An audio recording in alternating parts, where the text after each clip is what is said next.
Hi, I'm Dave, And I'm Paul. and we're going to challenge you to transform your financial future through the principles of the most profitable business in the world, banking. We believe everyone should be involved in two businesses, the business that you're in and the banking business.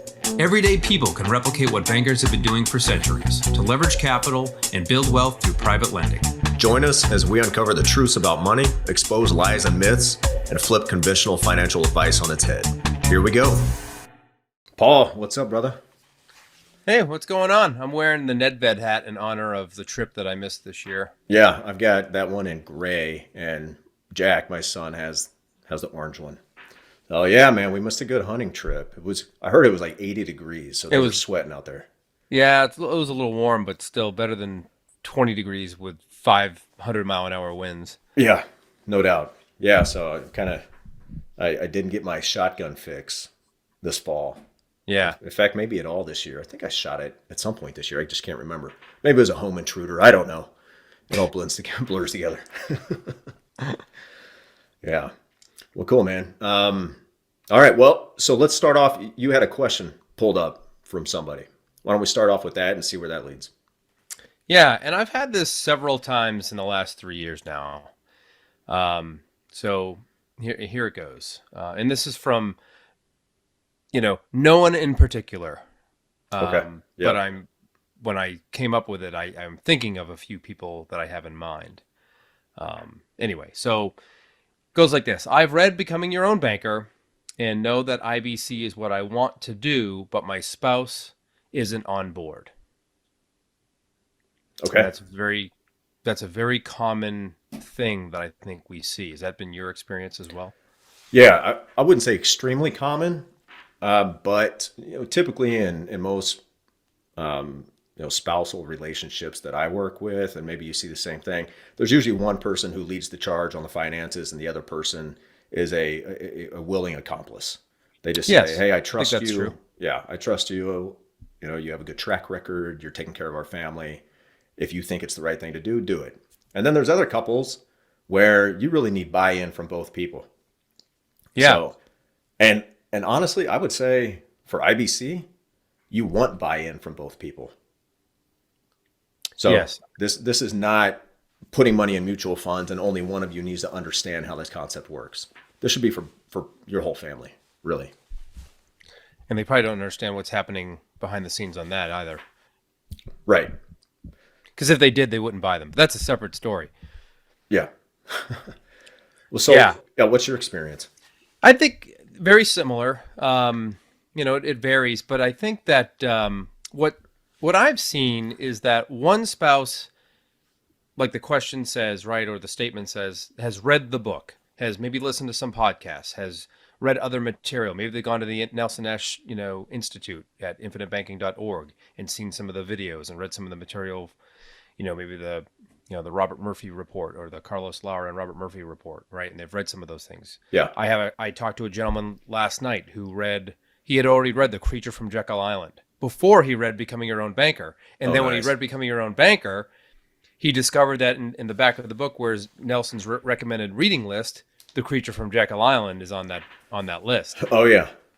So he was like, this is it. And he's ready to go, 51-year-old guy. But typically, the answer I like to tell them is like, listen, I think both of you should be on board for sure. This is paying very high premium relative to your income for a long period of time, let's say 30 years, is a commitment. It's a serious commitment. And if you're not all in, both of you, then I think it's bad business and we won't move forward. So I think the solution to that is that you got convinced by reading Becoming Your Own Banker and looking at some other material. That's what the other spouse who doesn't know what you're talking about, isn't in the mindset, doesn't know what IBC is, hasn't read Nelson, hasn't listened to him. That person needs to do those things. And then if they still aren't convinced that this is a path that they want to take, so be it. You tried your best. Right. As they say, IBC is caught, not taught. So right. You can pound your head against the wall trying to convince somebody, but at some point you got to realize, hey, if somebody doesn't want to receive it, they're not going to take it. So you can't force it. You can't force them to understand it or learn it or want to learn it or anything. So my question to that person, that guy would be, why is she not on board? What are her reasons? Is it because her dad told her whole life insurance is a terrible place to put your money? Which could be very possible. A lot of people hear that. That's what probably 99% of Americans have been told or been led to believe, right? Right. So then, maybe she needs to go back to whoever told her that and say, why is it a bad place to put my money? And then I'm sure when she hears all those reasons and brings them back, we'd be able to say, nope, that's invalid. Yep. And I think I was going to tell him this, but I'm going to let him have the conversation. I'll let her have the conversation with the other spouse and just say,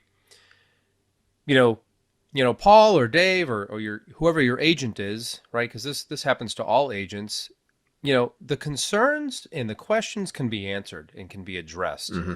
And like we said in previous episodes, Uncle Bob's understanding of whole life insurance is based on somebody else's misunderstanding of it, right, or downright lies about it, right?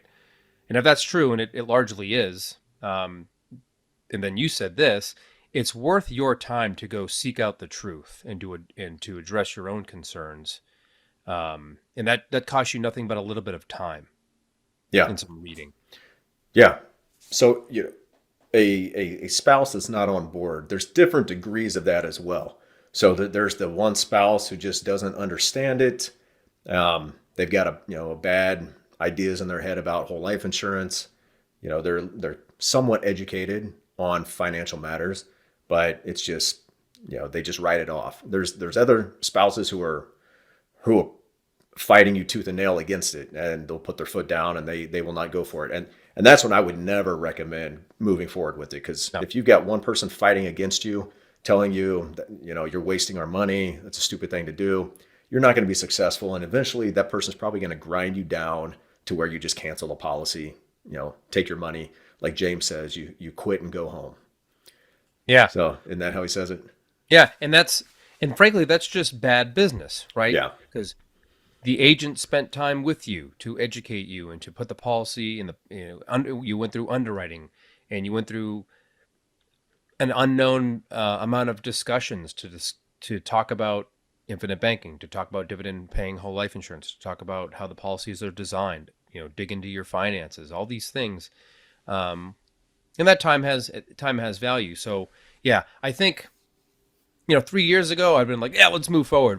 But now with, some experience under my belt, or a significant amount of experience under my belt, I think that it's not good business, and just, hey, we'll just check fire, and I'm here when you need me. If there's anything that I can do to help, if we want to do a 3-way call where we talk about things. But my answer is going to be the same. Until you've read Nelson Nash and know what your husband or your spouse or your wife is trying to do, then there's really nothing for us to discuss, because you don't understand why. Right. And that's why I think that's part of the reason we started this podcast, is so people have something to pass on to somebody else when they want to teach them about it. Because the worst thing you could do is, as an IBC newbie, is you get all excited about this concept, and then you go talking to other people about it and saying that you should do this, it's awesome. And then they ask best you investment questions. Ever. Yeah. Well, they start asking you questions and you're like, I don't know how to answer that. Or you're very confused and unsure of yourself, which let's face it, this is a new concept, and there's a lot of details that it takes you a long time to learn and grasp. So the best thing to do is just bring them to the table. Hey, when can we all three, like you said, when can we all three get together on a call? How can I answer? I've done that with a couple clients right now. One of them she was very hard to convince. I think she was just a skeptic. Maybe she's been burned in the past with financial advisors or whoever. And the husband was fully on board, but he was super adamant about getting her on board before he moved forward, which I respected. Every relationship, I wouldn't sacrifice, my harmony in my relationship for much of anything. So yes. that's not huge. even a Hellcat. Not even a Hellcat. So tell us about the Hellcat. So did yeah. Okay. Yeah, I've talked about it a few times. Let me just give a quick 60-second on the why. People that know me know I'm into cars. We both come from like car families. You know, our dads grew up as gearheads. You and Tammy And both? Not both you of and I us. both. You and Tammy. Yeah, Tammy and I. Sorry. Yeah, both of our dads were like literally the same MOS in the army. They were both mechanics. They both were hot rodders back in the late 60s, early 70s. So people that know me well know that I wanted a Dodge Challenger Hellcat with a manual transmission and the wide body. And lo and behold, last year Dodge stopped making the manual transmission, so I started to go into kind of panic mode. And kind of like with IBC, right, Dave? I read one book and was like, let's go. So when I find a good thing, I'm pretty good at identifying it. And you stop And looking, right? Like once you find what you're looking for, why would you keep looking? yeah, It's a waste of time. I found the car that I wanted. It was used. I don't buy used cars, but I did in this case. It had 7,000 miles on it. It was cherry, beautiful, and had all the options that I wanted. I was like, this is an opportunity that is going to become less frequent as the months tick by, and this car becomes more and more rare as people buy them up. So even with $5 a gallon gas, I don't care. It's an awesome car. It's going to be in my garage 30 years from now, and I'll hand it over to my kids Oh amongst yeah, it's gonna a last bunch that of other long? ones. Oh yeah, Yeah. All right. dude, Good it's enough. so awesome. Oh my god, Yeah. it's so fun. Well, Anyway, how many miles a year are you gonna put on that? not about 1,000. Oh, really? That's it? That's it. Maybe 800. I only drive it like once or twice a week. Not Wow. much. Okay. Yep. Just when you're cruising the main street. It's a forever car. Yeah. It's All right. Yeah, that's But pretty anyway, sweet. that's the story. But So Paul the just point said, is, "Hey, I did not Yeah. I did not tell Tammy I was doing this. She knew I was looking, but Yeah. I took action, and it wasn't. She was mad for a couple weeks, yeah, but she got over it. And I So wouldn't say what? she loves the car, but So I'm a little confused. Are you advising people just say, "Hey, if you found IBC and you know this is the right thing for you to do, just do it, and to hell with the consequences." no. I mean, everyone knows their relationship. I knew I could get away with it because I'm her favorite husband. So, Yeah, uh, that's good. but no, I don't think so. I think any decision like this is a long term. It's funny though, when you look at some of the common objections, like would the spouse object to have an instant financial security because you have permanent life insurance in place, and regardless of what happens to my health, I have the contractual ability to pay high premium for the rest of my life, or at least through age 100 or age 95 or age 75 or however the policy is designed. Yeah, I don't think any spouse would object to that if they knew, hey, every dollar I put into this, I'm going to get many times over dollars out of it if I want on a technically tax deferred, but really the way we would use it with policy loans, tax-free basis. Yep. Would they object to those things? I don't think so. So it's really just a lack of education, lack of knowledge, and frankly, just, ignorance on the subject. right. And then maybe another question is, well, if we don't put our money, our capital here, where do you recommend we put it? And see what ideas they come up with. Sure. So and here's another great one is we have podcast episodes. We have 30 something podcast episodes at the time of this recording.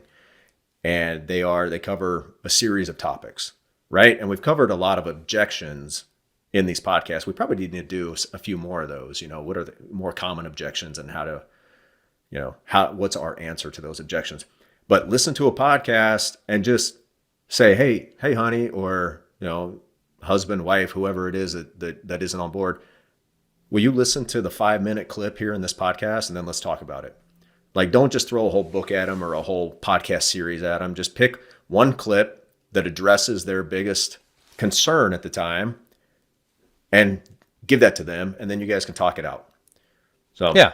that's a lot better than you trying to explain it yourself, because I know how those money conversations and relationships are tough. Sure. Because, I've had plenty of those, and they can bring you together or they can tear you apart. Yeah, I think there's some statistic out there where it's generally the most stressful part of any relationship is finances. Yeah, I think the divorce statistics is, money is at the top of that causal factors for divorce. Right. So, yeah, touchy subject, but if you confront it together, that's what I would recommend. But yeah, getting both people on board and bringing them along slowly. It doesn't have to happen overnight. I mean, somebody worked with me for honestly 6 months back and forth. That's a long time. That's a long time, but at the time, I think he was having a difficult time explaining it to me on my level. So that's why I think you and I are so adamant about getting down to the level of the person we're at and talking on those terms to make it simple. I don't know if I brought this analogy up, but The Office, where Michael Scott is in his office and Oscar comes in and is like, "Hey, we have a $6,000 surplus." Michael's like, "Explain that to me like I was 10 years old." And he's like, "Well, it's like at the end of the year, you've spent less than you've earned, so you have money left over that you get to use if you got to spend it now, or else you don't get that much next year." And he's like, "Explain it to me like I'm 5. He's like, That's right. "Well, you have a lemonade stand and mommy and daddy give you $10. And goes in, so bring it down to that level. Yeah. And then it's building blocks, and then you can build it up to the next level. But you got to be able to communicate on the level that person is on, not the level that you're on. Yep. Yeah. No question. I think, the spouse that hasn't, and it doesn't matter, male, female, if the spouse that hasn't read Nelson or investigated this concept at all, I think it's natural to just be like, "Whoa, you want to pay how much in premium every year? Are you out of your mind?" Yeah. Because they're thinking of it as a bill. Mm-hmm. That exactly. this money, like it has to be just like extra money you come up with. Right. Just like I used to think of my premiums when I had regular vanilla whole life insurance. And I wasn't paying nearly the premiums I was, but I was still paying relatively high premium for the insurance that I had. But I thought of those as just a necessary evil. I didn't look at it as, hey, I'm building capital, I'm securing my future, whatever. Right. So it was that mindset, that switch when the light bulb goes off, because you've read some Nelson, you've investigated this, is so important. But if you haven't done any of the work, of course, on the surface, it seems, why would I do this? Right. Yeah. Seems silly. It seems outlandish. Why would you ever do this on the surface until you understand more? You go a little deeper. Yeah. I'm working with one couple right now who they were both on the Zoom call when we met. The second meeting we had, and she had more questions than him, but they were just clarification, not why should we do this? It was, I'm just clarifying, does this mean this? Yes. Okay, good. Let's keep going. Yes. And they had like a 9-hour car drive and they binge listened the entire podcast. Yeah. So that's great. Yeah, those are my people. So, See? by the way, my brother lives out in LA and he's got his life insurance license, and I'm bringing him in and training him in all of this as well, so he can really start working with me in this business and take some load off my shoulders and and build a business up for him to. He's got a massive network out there and he wants to share it with a lot of people. He gave you a compliment. He's like, "Man, I really love your podcast. You guys both have good voices." He's like, your voice is pretty good, but man, Paul's got a great podcast voice. I was like, it's only because he has a $200 microphone and mine is like 30. But this came up in conversation last night. I don't think I have a good voice at all. It's kind of nasally and kind of annoying, but I appreciate that compliment. Is he going to be at the wedding or what? Yeah, he will be. Yeah, you'll get to meet him. You'll get to meet him about less than 2 weeks. He's actually officiating because he's an ordained minister. Even better. Yeah. And I don't have to pay him to do it, which is great. Yeah, weddings can be pricey, I tell you. My we gosh. paid for ours, so I totally get it. Yeah, well, it's good to have capital available for opportunities like weddings. So right, it's not like I'm going into debt for it. All the capital is available. Just taking a loan. Yep. Pay for the wedding and then pay it back as over the next year or two. Right. Yeah. Awesome. Yeah, man. That's gonna be a good time. Open bar or what? Yeah. Don't spread the news too much. I've got a bunch of other Air Force buddies coming up, so yeah. But it's on a Sunday, so I'm assuming everybody needs to get up early on Monday and fly back home or get to work. So maybe I'm that not was strategic. flying home until like 1600 the next day. Okay, cool, man. Then I'll see you for brunch on Monday. That's right. I'll be there. Yep. Yeah. I love brunch. So eggs Benedict, here I come. Yeah. Yeah. It'll be a fun time, man. Really looking forward to getting together with people and, uh, shoot, man, probably a good handful of the people going are IBC guys. So Sweet. yeah. And most of the other people are familiar with it, and a lot of other private lending partners coming. So Awesome, we'll have awesome. a lot. You'll have a lot in common. You haven't met any of the guys, but you'll have a lot in common. We're all cut from the same cloth. Yeah. Perfect. So some of us just chose smarter by choosing the Air Force instead of the Army. Yeah. Well, those guys are still wearing masks on the train. So Not all of them. Come on now. Yeah, like the old lady who was walking. Not old. I can't tell if she's old. She was wearing a mask. It's beautiful outside. It's 80 degrees in Minnesota in October. She's completely alone walking on the sidewalk wearing a mask. I'm like, man, come on, live life. yeah. Breathe some Yeah, fresh air. we see that a lot around here, unfortunately. So it's very weird. But anyway, Yeah. we digress. We digress a lot. So anyway, if you want to get your spouse on board, set up a call with us. That's super easy. I mean, we're happy. We'll answer any question. There's probably no question we haven't heard. Yeah, I think their perception is, Dave, sometimes, again, with people that haven't put in the work yet, is that, there's something to hide. These IBC people are hiding something. Yeah. And it couldn't be farther from the truth. But I get, there's a lot of, shysters out There's there. a lot of bad actors. There are, unfortunately, right? But I tell you what, this concept is worth your exploration. It's worth your time, more than a cursory review of it as well, like a detailed review. But the great thing is, as Nelson always says, this is ridiculously simple. This is the simplest thing you could do with your money. It simplifies. It has simplified my life. I tell you that. Simplified it. Yeah, you're not kidding. That was a conversation I just had this afternoon with somebody he's very on board. He's read the book already, watched some videos, and then contacted me and set up time to meet. And he's like, he starts talking and he's like, do some people use this to pay all their monthly expenses? I could do this and this and this. I'm like, hey, just slow down. You just start where you're at. Let's not overcomplicate this, because that's people can easily overcomplicate things. And if that's your personality and you know that about yourself, that I overthink things, I overcomplicate things, let us know right off the bat so we can really simplify it, boil it down to, the bare bones of what this is all about, and put you at ease that it's not complex whatsoever. It's extremely simple. If you can online bank, you can do this. That's right. Because, fundamentally, all we're doing is taking money that these folks already have that's going somewhere. It might be going to a saving. I have a recent client that has a lot of money in a savings account, across two of them, actually, and did very well on an investment opportunity that he had. It was a syndication that really, really did well. And, happened to run into one of my clients and one of my good friends who referred him my way and said, read this, listen to this. And by gosh, ideal client, he did all those things.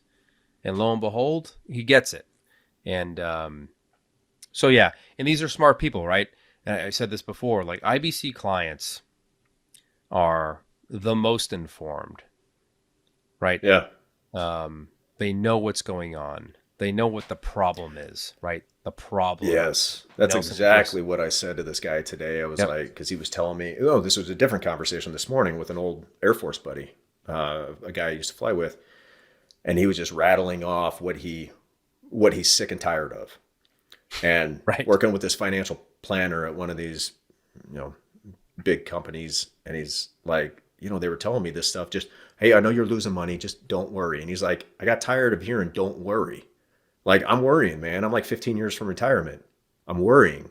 So I was like, well, if you know what the problem is, you can find the solution. That's right. So that's a great point, man. You cannot, if you're not looking for the problem, or if you have no idea what it is, then this solution won't do anything for you because you don't even know there's a problem. Yep. So, yeah. Yep. But we don't, we're investing 10% of our income, let's say, right? But we're ignoring the 35% that's going out the door in interest to somebody else's bank. and we don't even think about it. Yeah, and I love that. I think Trent posted something recently like, hey, you're investing 10% of your income and you're searching for that big rate of return on the 10% you invest. What about the other 60% that you spend on regular expenses that you could be capturing somewhere? Like, let's focus. What would you rather have? A 10% return on 10% of your income, or a 3% return on 60% of your income? Like, I think I did the math correct. I think that's a better return, getting 3% on 60%. Right? So, we're bleeding money, right? And we never think about it though, because we're not taught to think like that. We're taught to do, hey, invest 10% and spend the rest or whatever. yeah, and you'll be fine. Oh yeah, you'll be fine. You'll be fine. Oh, you just retired? You'll be fine. Just hold on, man. Just don't die too late. Right, don't outlive your money now. Don't outlive your money. All you got to do is die early enough, and you'll be fine. Yeah, it'll be fine. So there you go. Do you see that article I posted from Politico about people's nest eggs in Florida due to the hurricane? No. It's like the same type of stories you hear that we heard in 2000. What was it? Katrina was 2005. Yeah. Same stories. Everyone's rushing to pay off their homes, surrender the use of their capital, right, by paying off their debt as fast as possible, giving the bank money back faster than they want to, right? And lo and behold, their home is destroyed. So, Yeah. oh, I can't get that reverse mortgage that I was going to get because the house no longer exists, right? Yeah. Control the banking function, folks. Control the This is all banking about. function. Because at the end of the day, if somebody's home is completely destroyed, I don't think anybody's ever said, thank God I had all my money in that house. I think a lot of people they keep learning the hard way Yeah, it's over sad. and over and Man, over. there's so much And damage there. I mean, Dale lives in Fort Myers, and he escaped. He got super lucky. Yeah, my And- parents and my yeah. grandmother and my in-laws all live down there, and Yeah, my how are they parents faring? lost one roof tile, Wow. and that's it. Those houses, man, are phenomenal. But they Yeah. didn't get flood where they were. They were lucky. Yeah. Their golf course ponds filled up like, Yeah. as much as possible. But yeah, so they were lucky for Well, sure. That old Army axiom of, capture the high ground, or whatever you guys say. I used to, when I was working as an ALO for the, one of the brigades at Fort Riley. What's up, Anthony? They would always sign off the radio calls with "See you on the high ground." That's right. So, like, how important is high ground? Like, pretty important. Unfortunately, there is none in Florida. Yeah, probably not, huh? You're It's all sea level. Yeah. I think my Yeah. parents are like 10 feet above sea level or something. Yeah. Yikes, man. Well, But yeah, very lucky. yeah, good. Glad they're doing well. Well, all right, man. I think this is good. I'll probably have a couple people to send this recording to. Say, Yeah. hey, share this with your wife. Share this with your husband. Yeah, in case folks didn't realize, we get inspired, and I got inspired today by a recent gentleman who I would love to be a client. But this comes up not terribly often, but it is not uncommon to encounter this. And we thought we'd put together a few just talking points just to address the concerns. And my answer is always going to be, until you've read Nelson, you don't know what you're objecting to or what your concerns are, frankly. And we should air those out. And Yeah. I'll just leave it with that. Yeah, the obstacle is the way, as Marcus Aurelius would say. The obstacle is the way. So, let's find the path to your spouse who doesn't understand, and we can help them out. Right. Get them Or on if you're an board. Army guy, you'll just conduct a deliberate breach. Yeah, and go buy a Hellcat without permission or discussion. Yeah. Only men would do that. Oh, true man. Yeah. It's fine. It's totally fine. Yeah, I bought my truck without permission. There you go. Yeah, right. There you go. Well, all right, man. Hey, good catching up, brother. Yeah. Have fun at football. I'll talk to you. Yeah, we'll talk to y'all next week. See ya. Hey, thanks for listening, everybody. If you'd like to have a conversation with us to see how you can become your own banker, or if you have any questions or topics you'd like us to tackle on a future episode, please send us an email to davidandpaul@theibcguys.com. And subscribe and leave us a review if you're on Apple. Follow and leave us a 5-star review if you're on Spotify. And please share this with your friends. We'll see you next week.